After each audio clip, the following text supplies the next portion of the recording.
أعوذ بالله من الشيطان الرجيم بسم الله الرحمن الرحيم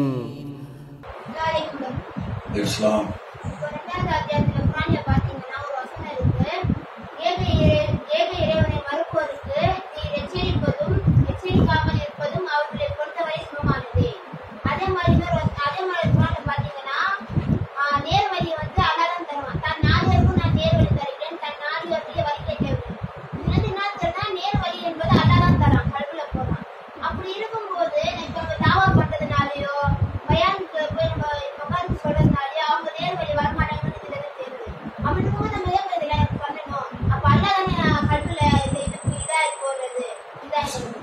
சரி என்ன கேக்குறாங்கன்னா அல்லாஹ் குர்ஆன்ல 2வது அத்தியாயம் அவர்களுக்கு நேர்வழி கொடுப்பதை நம்மை சார்ந்தது, அவர்களை எச்சரிப்பதும் எச்சரிக்காமல் விடுவதும் அவர்களை பொறுத்த வரைக்கும் சமமானது. அவர்கள் நேர்வழியின் பக்கம் திரும்ப மாட்டார்கள் என்று அல்லாஹ் சொல்றான். இதே மாதிரி நிறைய வசனங்கள் இருக்கிறது. நபிசல்லாஹு அவர்களை பார்த்து அல்லாஹ் சொல்றான், நபியே அவர்கள் நேர்வழி பெறவில்லை என்பதற்காக உண்மையே அழித்துக் கொள்வீர் போலும் அப்படின்னு நல்லா கேட்கிறான். நேர்வழி பெறவில்லைங்கிறதுக்காக உண்மையை நீங்க அழிச்சுக்கிறீங்க, அவர்களை நேர்வழியில் சேர்ப்பதும் மறுப்பட விடுவதும் நம்மை சார்ந்தது, உங்க மேல குற்றமாகாது என்று அல்லாஹ் ரப்பல் ஆலமீன் சொல்லக்கூடிய விஷயத்தை பார்க்கிறோம். அப்ப இதுல இருந்து என்ன கேள்வி வருது அப்படின்னு சொன்னா, அப்ப எதுக்கு போய் தாவா பண்ணிக்கிட்டு எதுக்கு சொல்லிக்கிட்டு அவங்க நேர்வழிக்கு வரமாட்டாங்கன்னு அல்லாமே சொல்லும் போது நாம ஏன் சொல்லணும் என்பது போன்ற கேள்விகள் சில மக்கள் கேட்பாங்க. இதை எப்படி புரிந்து கொள்ள வேண்டும் என்று சொன்னால், அல்லாஹ் ரப்பல் ஆலமீன் இந்த உலகத்துல எல்லா விஷயத்தையுமே விதி பலகையில் எழுதிவிட்டான். விதியின் பிரகாரம் தான் எல்லாமே நடந்துகிட்டு இருக்கிறது. எதுவுமே அந்த பலகையில் அவன் எழுதப்பட்ட அந்த ஏடுகளில் இல்லாமல் எந்த ஒரு விஷயமும் கிடையாது. ஆனாலும் அல்லாஹ் ரப்பல் ஆலமீன் என்ன செய்யறான்னு சொன்னால், பாடவரின் மூலியமாக தூதருக்கு வகை செய்தி அனுப்பி செய்திகளை தருகிறார், போய் எச்சரிக்கை செய்யவும் சொல்றான். அப்ப என்ன விலகி கொள்ள வேண்டும் என்று சொன்னால், தூதர்கள் வந்திருக்காங்க, எத்தனையோ இறைத்தூதர்கள் வந்திருக்காங்க, செய்திகளை சொல்றாங்க. அல்லாஹ் சொல்ற நபி தனது சமுதாயத்திற்கு எச்சரிக்கை செய்தார், மறுக்கிறவங்க மறுத்துட்டாங்க. இப்ராஹிம் நபி தனது சமுதாயத்திற்கு எச்சரிக்கை செய்தார், மறுப்பவர்கள் மறுத்தார்கள், ஏற்றுக்கொள்பவர்கள் ஏற்றுக்கொண்டார்கள். தனது தந்தையை ஏற்றுக்கொள்ளலையே, இப்ராஹிம் அலைஹிஸ்ஸலாத்துடைய தந்தை ஏற்றுக்கொள்ளல, நூஹ் அலைஹிஸ்ஸலாத்துடைய மகன் ஏற்றுக்கொள்ளவில்லை, மனைவி ஏற்றுக்கொள்ளவில்லை. அப்போ நபிமார்களுடைய குடும்பத்தாரிலேயே சில பேர் ஏற்றுக்கொள்ளாத நிலைமை இருந்தது. ஆனாலும் அல்லாஹ் என்ன சொல்றான்னா, நீங்க சொல்லுங்க சொல்லி இறைத்தூதருக்கு கட்டளை இடுகிறார். அப்ப நம்ம என்ன விளங்குறது, நமக்கு என்ன புரியுதுன்னு சொன்னால், சொல்வதுதான் நம்ம மீது கடமை. அல்லாஹ் என்ன சொல்றாங்கன்னா, வல்தக்கும் மின்கும் உம்மத்தும் எதுவோட இவள் கயிர் யாவரோட பில் மாறும் என்சோட அறிவு முன்கர் ஒரு நாளைக்கு முப்பளிகோன் நன்மையை ஏறி தீமையை தடுத்து நல்வழியை நோக்கி அழைக்கக்கூடிய சமுதாயம் உங்களிலே இருக்க வேண்டும், அவர்கள் தான் வெற்றியாளர்கள் என்று அல்லாஹ் சொல்றான். அப்போ நன்மையை ஏறிக்கிட்டே இருக்கணும். இதெல்லாம் செய்யுங்க, நன்மையை ஏவும் போது நமக்கு நன்மை கிடைக்கும். உணவுகளை சமையல் பண்ணி நம்ம விநியோகம் பண்றோம், எல்லாரும் வாங்குவாங்க இருக்குதா, யாருக்கு தேவை உடையவர்களோ யாரு கஷ்டப்படுறாங்களோ அவங்க தான் வாங்குவாங்க. ஆனா நமக்கு நன்மை கிடைக்குமா இல்லையா? நன்மையை ஏவனா நன்மை கிடைக்கும், தீமையை தடுத்தால் அதுலயும் நன்மை கிடைக்கும். அப்ப அல்லாஹ் குர்ஆன்ல ஒரு வசனத்துல சொல்றான், நபியே நீங்க எனது அடியார் இடத்துல நீங்க சொல்லுங்க, அல்லாஹ் தேவையற்றவன் புகழக்கூடியவன் என்று நீங்க சொல்லிருங்க. அல்லாஹ்வுக்கு எந்த தேவையும் கிடையாது, அவன் புகழக்கூடியவனா இருந்துகிட்டு இருந்தான். அப்ப அப்படிப்பட்ட இறைவனுக்கு நாம் தாவா பண்ணிதான் நாம் எடுத்து சொல்லிதான் இறைவனுக்கு புகழ் சேர்க்கிறது அல்ல. உழைப்பவர் தமக்காகவே உழைக்கிறார், அல்லாஹ் அகிலத்தாரை விட்டு தேவையற்றவன். உழைக்கிறதா நமக்கு தான் உழைக்கிறோம். அப்ப எடுத்து சொல்றது என்ன அப்படின்னு சொன்னா, எனக்கு நன்மை வரும்ல, எனக்கு ஒரு வாய்ப்பெல்லாம் தரான்ல, நன்மையை சொல்வதன் மூலியமாக தீமையை தடுப்பதன் மூலியமாக நன்மையை நாம் பெறுவதற்கான தவிர அவர்கள் நேர்வழியாக பெறுவார்கள் என்பதற்கு அல்ல. அப்படி நினைச்சு ஆவணி பண்ணா அவர்கள் தோற்று விடுவார்கள். நான் சொல்லிக்கிட்டே இருக்கிறேன், வரவே இல்லை. அவன் வரவே என்ன ஒன்னும் பிரச்சனையே கிடையாது. இல்ல நான் 10 வருஷமா சொல்றேன், 20 வருஷமா சொல்றேன், கேட்க மாட்டேங்கிறாங்க. வரதட்சணை போய் கலந்துக்கிறாங்க, வரதட்சணை வாங்குறாங்க, வட்டிக்கு வாங்குறாங்க, மோசடி செய்யறாங்க, செஞ்சுட்டு போறாங்க. நமக்கு என்ன இருக்கு? 10 வருஷம் சொன்னதுல, 20 வருஷம் சொன்னதுல, 30 வருஷம் சொன்னதுக்கு நன்மை நமக்கு எடுக்குமா இல்லையா? அதுக்குதானே தவிர அவர்கள் நேர்வழியில் சேர்ப்பது என்னை பொறுத்தது தான். அதுக்கான நூஹ் அலைஹிஸ்ஸலாத்தினுடைய வரலாறு நமக்கு அழகான சான்று. நூஹ் அலைஹிஸ்ஸலாம் என்ன 1000 வருடங்களுக்கு 50 வருடம் கம்மியான ஆண்டுகள் அந்த மக்கள்கிட்ட வாழ்ந்தாங்க. 950 வருடம் வாழ்ந்தாங்க. 950 ஆண்டுகள் பிரச்சாரம் பண்ணாங்க. மொத்த எண்ணிக்கை தெரியுமா? கப்பல்ல ஒரு சின்ன பகுதி தான். நீங்க சொல்ற அந்த கப்பல்ல எல்லா உயிரினங்களையும் எல்லாம் ஜோடி என்ன சொன்னான். நம்ம கப்பல்ல எவ்வளவு பேர் இருப்பாங்க? சொற்பமானவர்கள் தான் இருப்பாங்க. மறுப்பாளர்கள் நிறைய இருந்தாங்க. அதுதான் பானத்துல இருந்து தண்ணி, பூமியிலிருந்து தண்ணி, உலகம் முழுவதும் தண்ணி ஏற்பட்டு அந்த கப்பல் மழையின் மீது நிலை கொண்டது. அப்பதான் மகன் வந்து நூறு மகன் சொல்றாரு, மகன் கேட்கிறாரு, நூறு மகனே கப்பல் இருக்கு வந்து ஏறிக்க, நான் மலையினுடைய உச்சிக்கு போய் நான் எழுந்துருவேன், என்னை காப்பாத்திக்கிடுவேன். யார்கிட்ட? நூஹ் நபியில. நம்ம நபிலாம் கிடையாது, நம்ம யாரும் கிடையாது. செய்திகளை சொல்றாங்க நமக்கு. அல்லாஹ் என்ன சொல்றான்? நீ கவலைப்படாதீங்க, சொல்றதான் அவங்க கிழமை. ஒரு நபி தன்னுடைய குடும்பத்தை எவ்வளவு ஆர்வமா சொல்லியிருப்பாங்க. அவங்க கேட்கலன்னு என்ன ஒன்னும் பிரச்சனை கிடையாது, நன்மை நமக்கு கிடைக்கும்.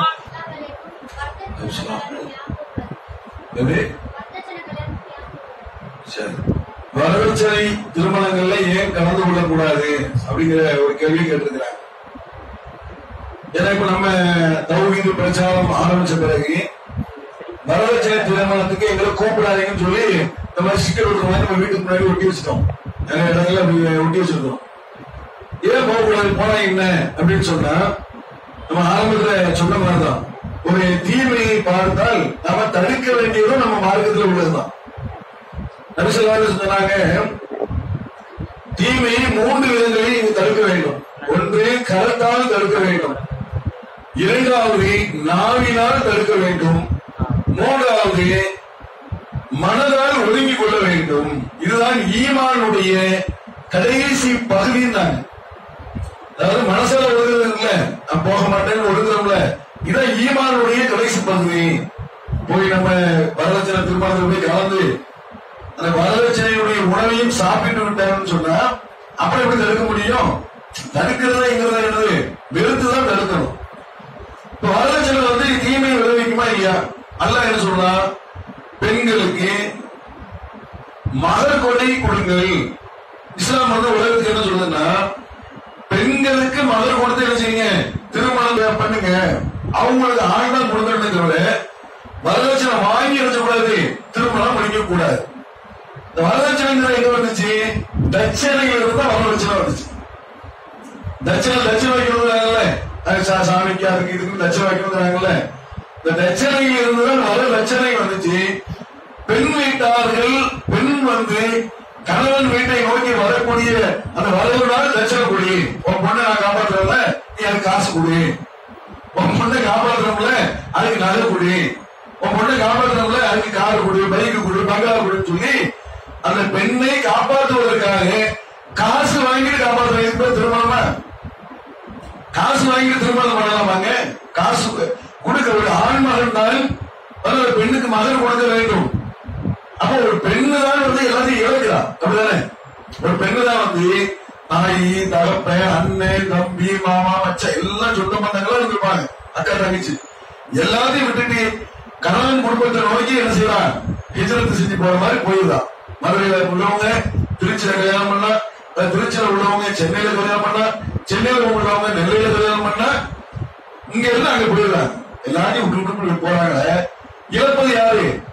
பெண்ணு தான் இழக்கிறார். சின்ன வயசுல இருந்து தொடங்கி எல்லாத்தையும் விட்டுட்டு போகக்கூடிய அந்த பெண்ணுக்கு இஸ்லாம் என்ன சொல்றதுன்னா, மகர் கொடுத்து அந்த பெண்ணை திருமணம் முடியுங்க, வரதட்சணை கூடாது. அப்ப வரதட்சணை வாங்க வேலை, இது வந்து பெரிய தப்பு தானே.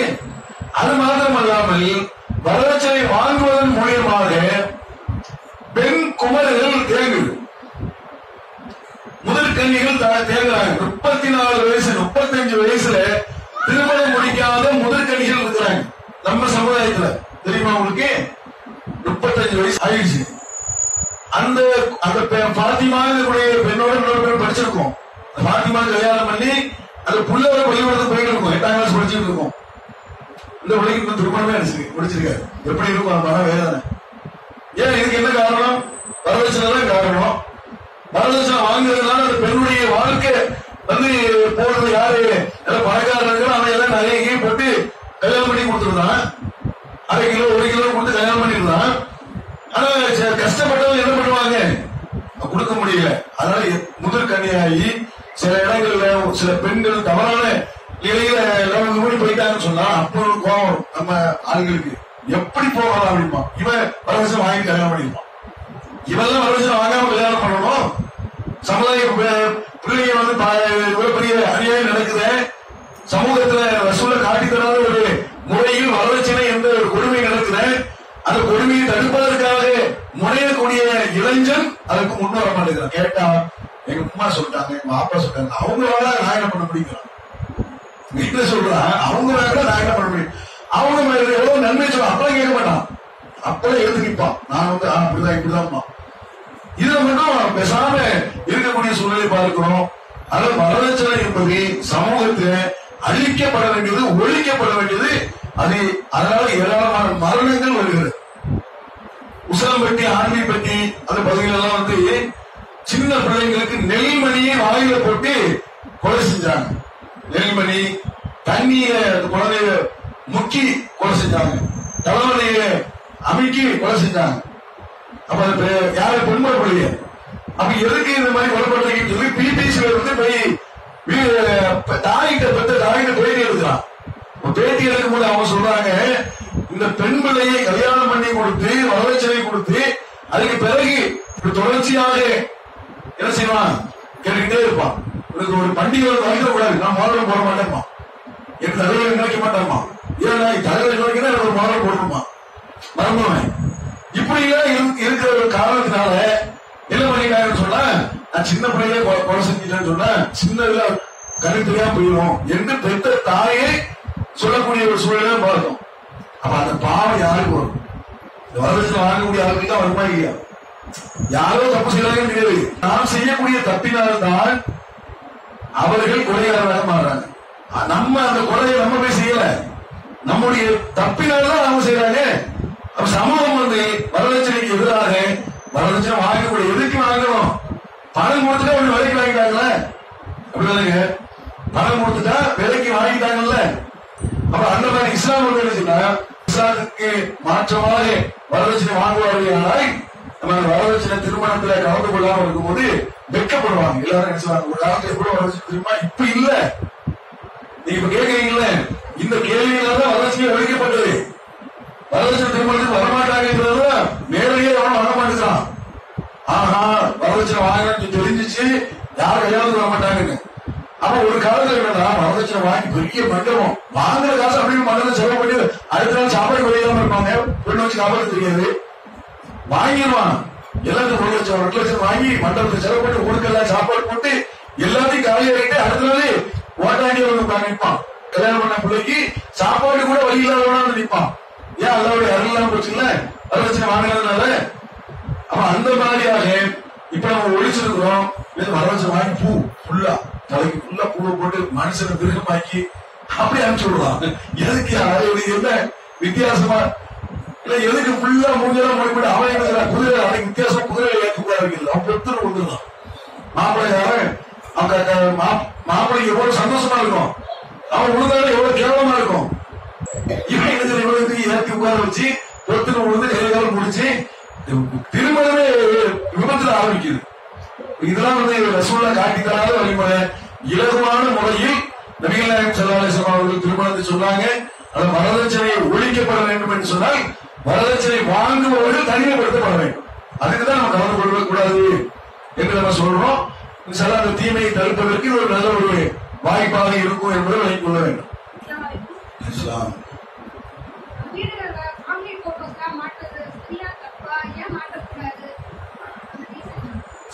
இல்ல கேக்குறாங்கன்னா வீட்டுல வந்து இந்த ஃபேமிலி போட்டோக்கள் இருக்கு இல்லையா, அது மாற்றலாமா மாற்றக்கூடாதா, சரியா தப்பா அப்படின்னு கேக்குறாங்க.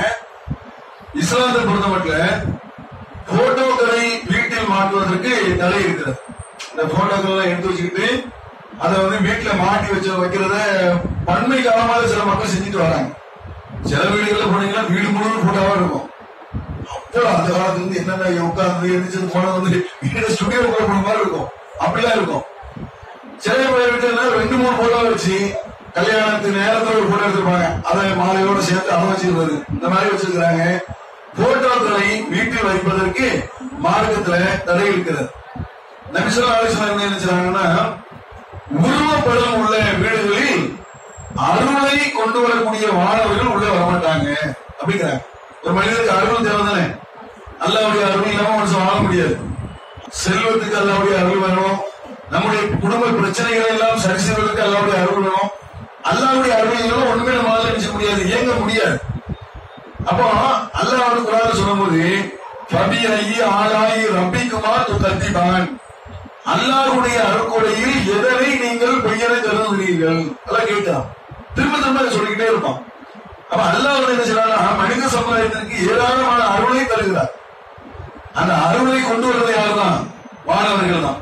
நம்ம ஒரு துவா கேட்கிறோம்னு வைங்க, மாணவர்கள் தான் என்ன செய்யணும், இந்த அருளை நமக்கு நிறைவேற்றுவதற்காக அல்லாஹ்விடத்தில் இருந்து அந்த கட்டளையை கொண்டு வருவாங்க. மாணவர்கள் உள்ள நுழைவதற்கு நமக்கு அருள் கிடைக்குமா? கிடைக்காது. ரசூல் சொல்றாங்க, உருவப்படம் பதிக்கப்பட்ட வீடுகளில் மாணவர்கள் நுழைய மாட்டார்கள். அதான் உருவப்படத்தை என்ன செய்யாதீங்க, வைக்காதீங்க. நபி ஸல்லல்லாஹு அலைஹி வஸல்லம் காலத்துல அவங்க ஃபாத்திமா ரலியல்லாஹு அன்ஹா அவங்களுடைய மகள் அவங்களுடைய வீட்டுக்கு போறாங்க. உருவ பதிக்கப்பட்ட ஒரு தேர்ச்சியை அவங்க வீட்டுல தொங்குது. அப்ப ரசூல் நினைச்சாங்க, திரும்பி போயிட்டாங்க. அப்ப ஏன் போனீங்க அப்படிங்கிற இந்த மாதிரி இருந்துச்சு.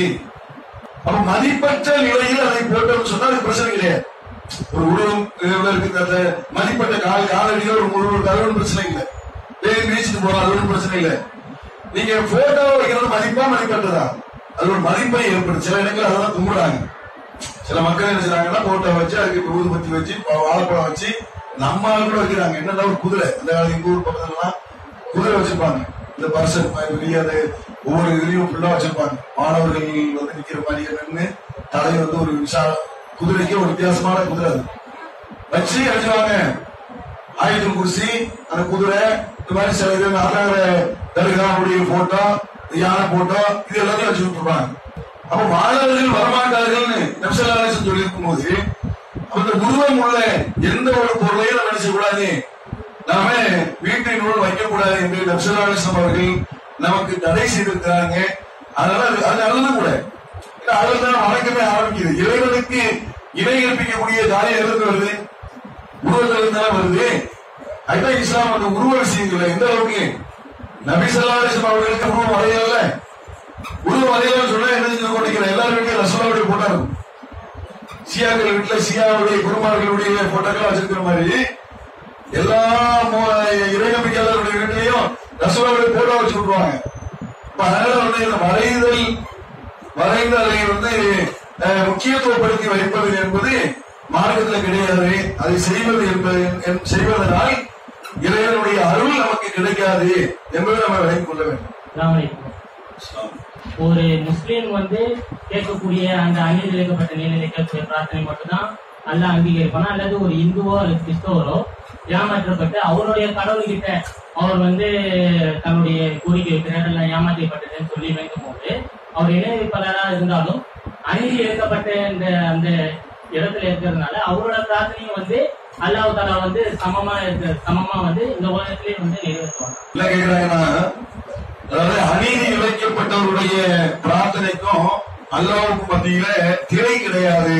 அப்போ அநீதி இழைக்கப்பட்டவருடைய பிரார்த்தனைக்கு நீங்கள் அஞ்சிக் கொள்ளுங்கள். இது ரொம்ப முக்கியமானது. அதுல அவங்க கேட்கக்கூடியது என்னன்னு சொன்னா, முஸ்லீமுக்கு அநீதி இழைக்கப்பட்டு அவர் பிரார்த்தனிச்சா மட்டும்தான், அல்லது யாரு பிரார்த்தித்தாலும் அல்லாஹ் வந்து அங்கீகரிப்பானா, பிற தேவதைகளை பிரார்த்தித்தா அல்லாஹ் அங்கீகரிப்பானா அப்படின்னு சொல்லி கேள்வி கேட்கிறாங்க. முதல்ல என்ன விளையாடணும்னு சொன்னா, அநீதி இழைக்கப்பட்டவர்களுடைய பிரார்த்தனைக்கு அல்லாஹ் என்ன செய்யறான், செவி சாய்க்கிறான். ஏன் அப்படின்னு சொன்னா, அநீதிங்கிறது பல விஷயங்கள் இருக்கிறது. இயலாமையில் சிலர் எல்லா இடத்துல கையேற்றுவாங்க. ரொம்ப அவங்க எவ்வளவு முயற்சி பண்ணி பார்ப்பாங்க. முடிஞ்ச அளவுக்கு பெரும்பாலும் எல்லாருமே என்ன செய்வாங்க, தனக்கு ஒரு அநீதி இழைக்கப்படுது, தன்னுடைய இடத்தை அபகரிச்சுட்டான், இல்ல ஏதாவது நமக்கு துன்பத்தை ஏற்படுத்திட்டான், அழிச்சுட்டான், நம்மை சார்ந்தவர்களை கொலை செஞ்சுட்டான், ஏதாச்சும் ஒன்று பண்ணிட்டான்னு சொன்னா முடிஞ்ச அளவுக்கு நம்ம உலக ரீதியாகத்தான் நம்ம போராடணும். அப்படிதான் போராடவும் செய்யணும். இதை கேட்கணும். போராடுறது எப்படி கேட்போம்னு சொன்னா ஒரு வக்கீல போய் பார்க்கறது. இப்ப பாபர் மசூதி இடிச்சு எடுத்துட்டாங்க, நம்ம பெரிய அநீதியை தான் பெற்றிருக்கிறோம். அரசாங்கத்தில் போராடணும், ஆர்ப்பாட்டம் வச்சோம், போராட்டம் பண்ணோம், என்னமோ பண்ணி பார்த்தோம், ஒன்னும் ஆகல.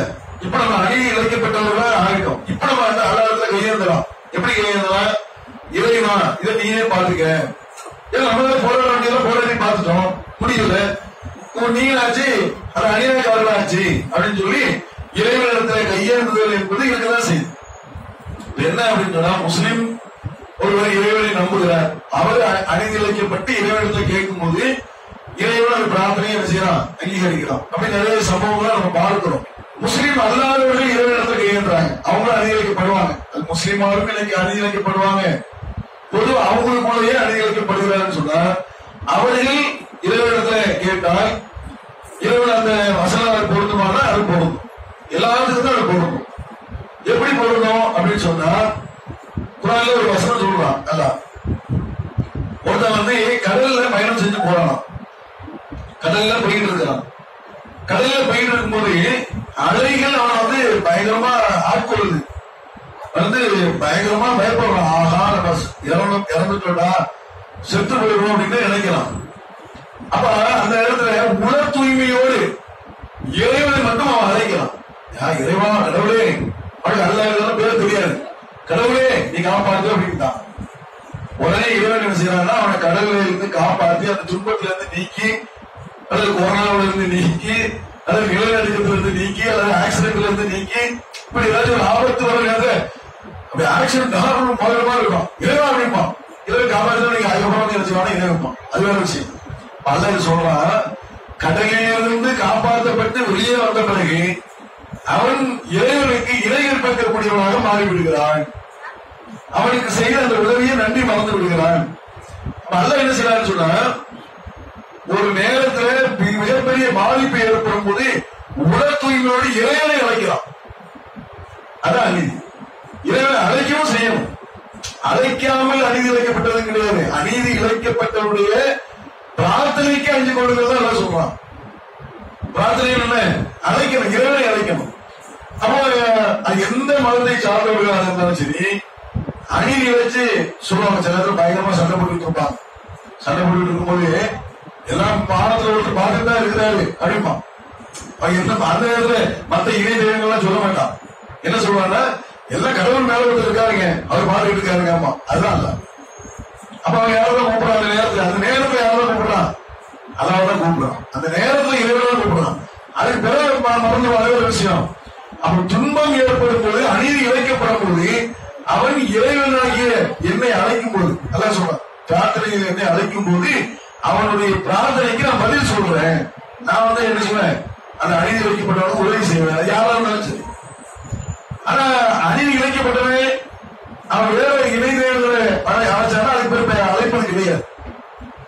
உங்களுக்கு சேர்ந்து அழைக்கிறா இருக்குது.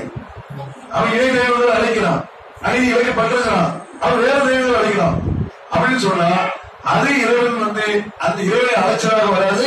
அது இந்த வசனத்தையும் பொறுத்தார். எந்த மதங்கிற பேரு விஷயமே கிடையாது. அநீதி இழைத்தவன் உல தூய்மையோட கடவுளே பாத்துக்க அப்படின்னு சொன்னா போதும்.